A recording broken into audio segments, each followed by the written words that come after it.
Good morning everyone. मैंने MBBS किया हूँ, एमबीबीएस ग्रेजुएट हूँ मैं। एंड पहली बात तो मेरे को बहुत मजा आ रहा है यहाँ इधर से देखने के लिए। एंड मेरा उम्र है अभी अबाउट टू नेक्स्ट मंथ 26, मैं 26 का हो जाऊंगा। अगले महीने 26 साल के हो जाएंगे आप। हाँ, अक्टूबर। और आप एक डॉक्टर हैं, एमबीबीएस डॉक्टर? जी, एमबीबीएस डॉक्टर। ग्रेट। ये अपॉर्चुनिटी कब मिली आपको डायरेक्ट सेलिंग की, कैसे मिली? सर एक्चुअली मैंने एमबीबीएस किया था, मैंने अब्रॉड से किया था, चाइना से किया था। तो वहां पे जहां जिस फ्लैट में मैं रुकता हूँ उसी के बगल के नहीं ऊपर के फ्लैट में एक अंकल थे। तो उनके घर में वो कुछ नहीं करते थे, उनके पास मर्सिडीज सब कुछ था। शाम में वो जो गीदम रहता है ना, कुत्ता रहता है, उसको वॉक पे लेके जाते थे। लेकिन उनके घर पे एवरीडे पार्टी जैसा माहौल होता था। तो एक दिन वो लिफ्ट में जा रहे थे, मैंने पूछा कि अंकल तुम क्या करते हो, चाइनीज में ही पूछा था, हिंदी में नहीं। तो उन्होंने बोला कि मैंने एक बिजनेस किया हूँ, एक काम किया हूँ कुछ साल पहले, उसी का रिजल्ट है अभी मैं वो एंजॉय कर रहा हूँ। मैंने उस टाइम पे तो मेरे को समझ में नहीं आया।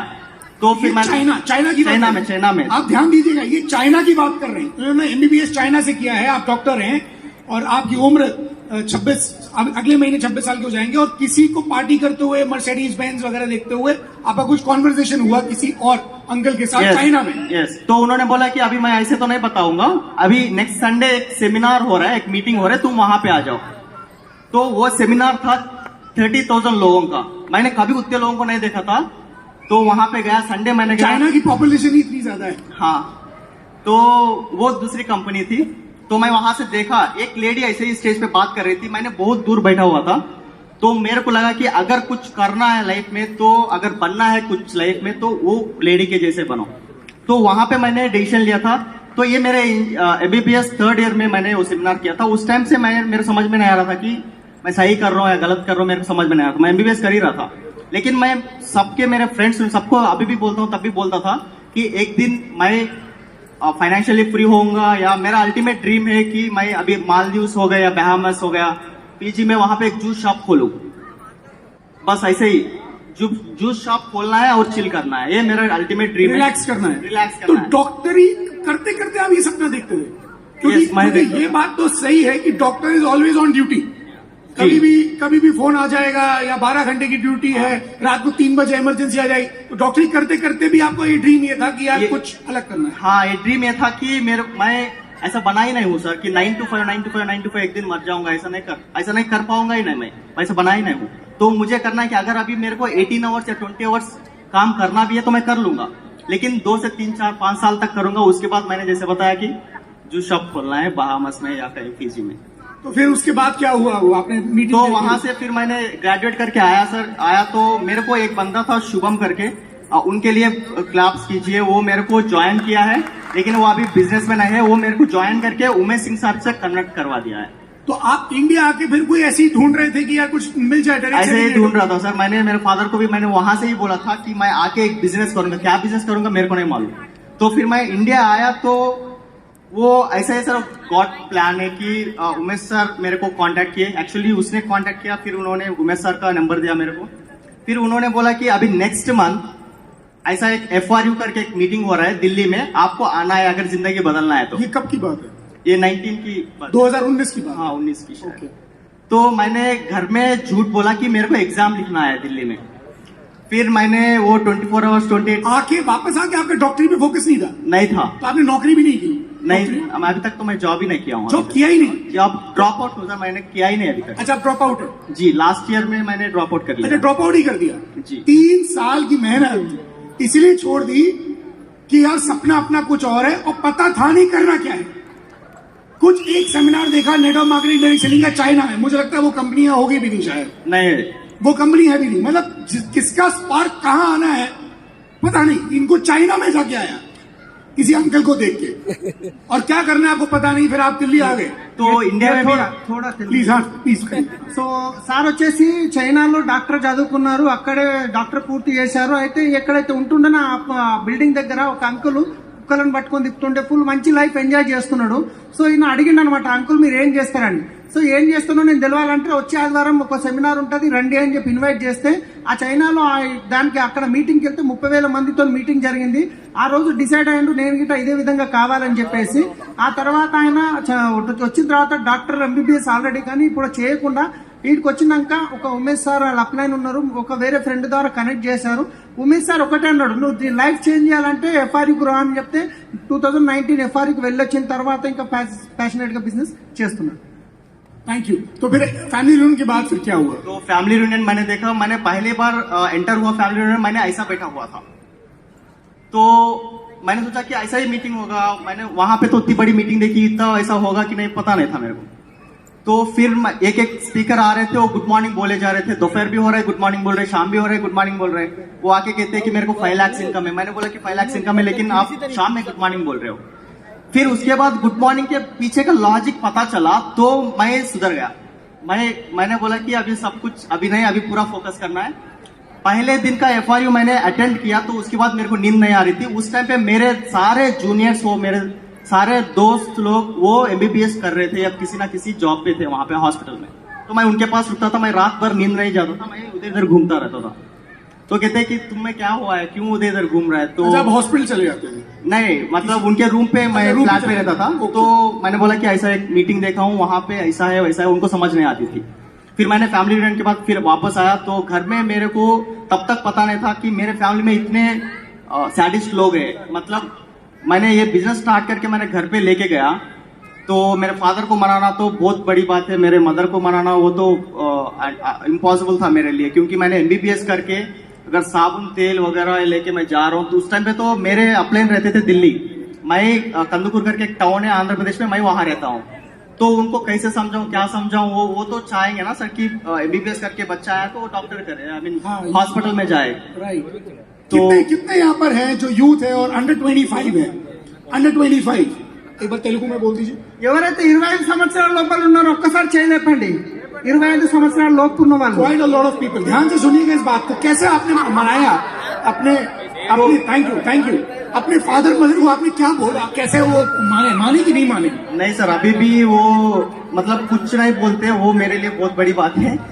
तो उस टाइम पे तो इतना टॉर्चर था कि मेरे लिए, मैं होम मीटिंग करता हूँ, मेरे घर में 2 हॉल है, मैं एक हॉल में मैंने होम मीटिंग किया, मेरे फैमिली लोग दूसरा होम मीटिंग करते थे दूसरे हॉल में कि ये क्या कर रहा है, क्या मतलब. अच्छा, 2 मीटिंग एक साथ चलती थी. तो मेरे चाचा लोग आते थे, मेरे को ना एक कमरा रहता था, एक बेडरूम में बंद करके काउंसलिंग होता था. ऐसे ही चेयर अभी जैसे आप इंटरव्यू ले रहे, तो उस पे प्लेस में मेरे चाचा होते थे, तो मेरा इंटरव्यू लेते होते थे कि इसका दिमाग ठिकाने पे सही तो है नहीं. तो मैंने सोचा कि अगर कोई भी आए कुछ भी बोले, मेरे को करके दिखाना है, ये स्पीड से करना है.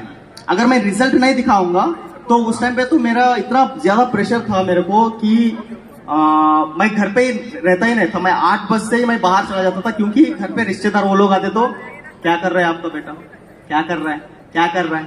तो मेरे को इतना मुझे पहले ही समझ जाता था, वो वाइब भी वैसी होती थी वहां पे, पूरा नेगेटिव. तो सुबह 8 बजे आप निकल जाता था. तो मैं प्लान्स वगैरह सब कुछ करता था. कैसे करते आप? कॉल कॉन्टैक्ट करते, क्योंकि आप चाइना रहे हैं बहुत, 2-3 साल चाइना रहे आप, फिर आप कैसे करते थे? तो मैं ज्यादा से ज्यादा मैं फेसबुक से करता हूँ. अभी एक कैसे करते हैं फेसबुक से? सर अभी जो भी है फ्रेंड रिक्वेस्ट एक्सेप्ट करता है तो मैं उसके पहले पूछता हूँ कि do we know each other before. आप भेजते हैं? मैं पहला मैसेज करता हूँ उसको, हाय हेलो नहीं भेजता हूँ. मैंने ये रिक्वेस्ट भेजा उसको, उसने एक्सेप्ट किया, तो मैंने उसको पूछता हूँ कि do we know each other before. वो भी सोचता है कि वो मेरा प्रोफाइल पूरा चेक करेगा, ये कौन है, मेरे को क्यों पूछ रहे हैं. तो मैं उसके बाद बोलता हूँ कि वो कहता है कि नहीं मैं नहीं जानता, मुझे लगा आप मेरे दोस्त के दोस्त हो, मुझे लगा आप वैसे हो, तो मैंने आपको मैसेज किया. आप कहते हो? तो मैं वो बोल के फिर मैं उसको अच्छा ठीक है आप क्या करते हो ऐसा बोलता हूँ. उसके बाद वो पूछता ही नहीं कि आप कौन हो, किधर हो, कहाँ से हो, कुछ नहीं पूछता हो. तो मैंने वैसे ही करके मैंने तो फिर उससे आगे क्या बातचीत करते हैं? आगे फिर मैं बोलता हूँ कि ऐसा क्या कर रहे हो, कैसा है. वो पूछता है कि आप क्या कर रहे हो, तो मैं कहता हूँ कि मैं ऐसा एक लोगों को हेल्प करता हूँ एक छोटा सा बिजनेस स्टार्टअप करने के लिए एज ए पार्ट टाइम. अब बहुत कम इन्वेस्टमेंट में मैं एक ऐसा मदद करता हूँ, तो अगर आप सुनना चाहते हो तो. वो कहता है कि कैसे. तो मैं फिर बोलता हूँ कि अभी मैं ऐसा पूरा नहीं बताऊंगा, फोन पे भी मेरे को बताने के लिए 10-15 मिनट आधा घंटा लगेगा, तो हम लोग मिल लेंगे. तो मैं क्या करता था सर कि मेरे अराउंड जितने उस टाइम पे मेरा डीएलसीपी रहता था 250 किलोमीटर्स. आपकी जगह से 250 किलोमीटर दूर डीएलसीपी रहता था. जब मैंने 1 साल हुआ कोविड लग गया, तो हम लोग ऑलरेडी कस्टमर्स को प्रोडक्ट्स वगैरह दिए थे, तो प्रोडक्ट्स लाने के लिए 2 घंटे 3 घंटे के लिए एक डीएलसीपी ओपन होता था. 1 साल के बाद फिर 50 या 60 किलोमीटर में डीएलसीपी आ गया. तो हम लोग सुबह सुबह जाते थे, मैं तो डॉक्टर का स्टिकर लगा देता हूँ, तो पूरा वो सामान रखे, वो ऐसा लगता था कि वीडियो गेम चल रहा है। पुलिस इस मोहल्ले में है तो हम लोग इधर जा रहे हैं, इधर आ रहा तो इधर जा रहे हैं, वैसा हम लोग प्रोडक्ट्स पहुंचाते थे हर एक घर पे। लॉकडाउन के टाइम में लॉकडाउन के टाइम पे आपने ये फायदा लिया कि मैं डॉक्टर हूँ, तो पुलिस वाले ऐसा हाथ काम में आया। दीजिए, भैया डॉक्टर काम कर रहा है। वो ऐसा काम आया सर। यही काम आया डॉक्टरी, और किसी काम नहीं आया। राइट, डॉक्टरी का उपयोग भी डायरेक्ट सेलिंग में कर रहे हैं। Very good. तो इस तरीके से आप अपने एरिया में ही करते हैं कॉन्टैक्ट फेसबुक पे, या पूरे इंडिया में करते हैं? अभी पूरे इंडिया में कर रहा हूँ। पूरे इंडिया में कर पूरे रहे हो? इंडिया में कर रहा हूँ। अभी तो जूम, अभी Covid, before Covid after Covid हो गया है, अभी तो दूरी की कोई बात नहीं है, तो पूरा हर जगह कर रहा हूँ। बहरीन में भी मेरे बहरीन में भी खोल दिया आपने? बहरीन में वही है, वही नेटवर्क, वही। तो आप गए भी नहीं बहरीन? मैंने कभी गया ही नहीं, मुझे पहले पता ही ना था कि वो यूएई में, मतलब उसमें आता है वहाँ पे। अच्छा, आपको पता ही नहीं था है कहाँ? अभी घाना से भी एक है, वो रोज मैसेज करता है मेरे को, लेकिन वो डीएलसीपी जहाँ पे वहाँ से 500-600 किलोमीटर में है। राइट। तो उस तरह मैंने बिजनेस बिल्ड किया। फिर उसके बाद मेरे को लगा कि सर इसको बहुत स्पीड से करना है। तो मेरा सेकंड मंथ का, मैंने जब एफआरयू से आया था, उमेश सर आए थे दिल्ली से कंदुकुर। मतलब आपकी जो अपलाइन है वो दिल्ली रहती है, और आप आंध्र प्रदेश में, यहाँ पे क्या क्या जगह का नाम है? सॉरी मैं भूल गया। कंदुकुर करके एक टाउन है। कंदुकुर एक जगह है आंध्र प्रदेश में जी। राइट। तो वो गूगल में करके आए थे, उनको दिखाया ही नहीं कंदुकुर कहाँ पे है। तो फिर वो विजयवाड़ा करके एक जगह है, वहां पे आए थे, वहां से मैंने उनको पिकअप किया। फिर कितनी बार आप आए उमेश जी आपके पास? उमेश जी 4 बार आए होंगे। 4 बार आए होंगे, मतलब 2019 से 22, 4 साल में लगभग। हाँ, 4 साल में 4 बार। 4 बार आए। उन्होंने मेरे साथ 10 प्लान दिखाए होंगे बस। तो उसके बाद मैं सिर्फ अभी मैं खुद प्लान करता खुद ही हूँ। प्लान करते हैं। डॉक्टर साजिद, आपका हाईएस्ट चेक बता दीजिए, और आपने गाड़ी वाड़ी भी ले ली है यहाँ से? हाँ सर। तो मेरे को अब 4 साल में क्या हो सकता है एक 25 साल के लड़के की जिंदगी में, जो डॉक्टर की पढ़ाई करके आया है चाइना से, उससे हिम्मत करके डिसीजन लिया। अब देखिए अब मैजिक। तो सर अभी मेरे को बहुत स्पीड से उनको चेक दिखाना है, किसी को नहीं, मेरे फादर को दिखाना है, क्योंकि वो चुप रहे। तो ये रिकॉर्ड हो रहा है क्या सर? हाँ, रिकॉर्ड तो हो रहा है, भेजेंगे, या चिंता मत करो। तो फादर तो यहाँ नहीं है ना? अच्छा ठीक है। तो सेकंड मंथ का मेरा इनकम था 16,000, मैंने फास्ट ट्रैक क्रैक किया था Second month सेकंड मंथ में सार आए थे। तो ऐसा करते करते अभी सर मेरा एवरेज इनकम है 1 लाख प्लस है। एंड मैंने 1 लाख रुपए एवरेज इनकम, उम्र 25 साल। मुझे लगता है एक रेजिडेंट डॉक्टर, आप शायद अभी रेजिडेंट नहीं डॉक्टर सर, ही अभी होते हैं। यहाँ इधर भी शमशाबाद में भी एक डॉक्टर है, 30,000 है उसका। 30,000 रुपए इनकम है डॉक्टर की पढ़ाई करने के बाद चाइना से, और कितना आपने लाखों रुपए खर्च कर दिया होगा उसमें? हाँ सर, 18 लाख तो 18 लाख खर्च किया आपने। राइट। तो फिर मैंने ये इससे काम नहीं चलेगा, क्योंकि मैंने इनकम तो मैं लगा के तो नहीं घूमूंगा कि मेरे को इतना इनकम आ रहा है, या किसी हर चीज को। पहली बात तो मेरे रिलेटिव्स को, अभी मैं बताऊंगा सर डीओसीडी में पूरा कहानी बताऊंगा। तो मेरे रिलेटिव्स को दिखाना था इनको कि बहुत कुछ बड़ा करके मेटीरियलिस्टिक चीज दिखाना था उनको। तो मैंने वेन्यू कार लिया हूँ 12 लाख की। तो उस टाइम पे वो लोग कहते हैं कि मेरे को पता था ये करेगा। तो पहले कहते थे ये क्या करेगा, फिर हमने करके दिखाया, तो फिर अभी ठीक है। वेरी नाइस, जोरदार तालियां डॉक्टर साजिद। तो माइक संजय जी को दे दीजिए जब तक ट्रांसलेट, प्लीज थोड़ा सा बता दीजिए तेलुगु में। ఎస్ సార్, ఇప్పుడు యాక్చువల్ గా డాక్టర్ అయినా సార్, డాక్టర్ చదువుకొని వచ్చిన తర్వాత తల్లిదండ్రుల హోప్ ఎట్లుంటది, నా కొడుకు డాక్టర్ అని. కానీ ఈయన ఎక్కడైతే చైనాలో చూసి వచ్చిండో, వచ్చిన తర్వాత ఇంటికి వచ్చిన తర్వాత ఇంటికాడ వాళ్ళ ఇంట్లో 2 రూములు ఉండేటి, 2 హాళ్ళు ఉండేటి. ఈ హాల్లోనేమో మీటింగ్ చేస్తుంటే వాళ్ళ తల్లిదండ్రులేమో ఇంకో హాల్లో మీటింగ్ చేస్తుండే, వీడు ఏం పిచ్చి పని చేస్తుందని చెప్పేసి. వీళ్ళ కాకయ్య చిన్నాన్న వచ్చేసి ఇట్లనే ఇంటర్వ్యూ చేస్తుండే, అసలు నీకు దిమాగ్ ఉందా, నువ్వేం చేస్తున్నావు, నువ్వు చదువుకున్నది ఏంటి, నువ్వు సబ్బులు బిజినెస్ చేస్తున్నావు అని. కానీ ఇప్పుడు వాళ్ళకి నేను ఒకటి చేసి చూపించాలి. వీళ్ళ అప్లైన్ ఉండేది ఢిల్లీలో, సార్ ఉండేది కందుకూరులో. ఇంచుమించు 1800 కిలోమీటర్, లగ్భగ్ 1800 కిలోమీటర్, 1800 కిలోమీటర్ దూరం అప్లైన్ కి డౌన్ లైన్ కి 4 సార్లు వచ్చిండు. కానీ ఈ రోజు సార్ చెక్ 1,00,000 రూపాయలు ప్లస్ వెన్యూ కార్ తీసుకోవడం జరిగింది.